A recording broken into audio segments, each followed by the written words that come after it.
Aujourd'hui, on parle argent, c'est parti! Dans un premier temps, on va parler du prix d'achat de la voiture. Donc, il faut savoir que ma voiture de rallye, je l'ai trouvée sur Mikado Racing et je l'ai payée 9 500 €. Sachant que c'est donc une 206 dans la catégorie N2S. Et maintenant, on va parler du plus important, les frais que j'ai dû faire avant de faire le moindre kilomètre. En premier, on a eu un problème au câble d'embrayage et donc ça bloquait la pédale d'embrayage. Ensuite, en deuxième, on a eu le radiateur qui fuyait. Donc ça, évidemment, il n'y a pas mieux pour casser le moteur. Ensuite, en troisième, un truc pas mal aussi, le protège-carter qui n'y était pas. Ça, c'est un peu notre faute parce qu'on l'a pas vu, mais normalement, une voiture de rallye, il y a un protège-carter d'office. Ensuite, on a changé le collecteur et les deux amortisseurs arrière qui étaient cassés. Et aussi, l'ABS a eu un problème, c'est-à-dire que quand je freinais fort, les roues arrière se bloquaient. C'est comme si je tirais le frein à main. Maintenant, ce que j'ai changé pour essayer de faire des rallyes tranquilles, attention, il y a une liste, c'est très long.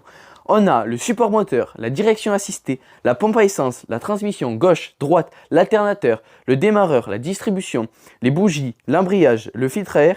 Et j'ai décatalysé l'échappement et on a fait une carte au moteur. Et donc pour ce que je t'ai dit au début et ce que je viens de te dire, on est aux alentours des 2000-2500 € de plus que le prix d'achat. Évidemment, si tu veux suivre mon aventure, n'hésite pas, abonne-toi.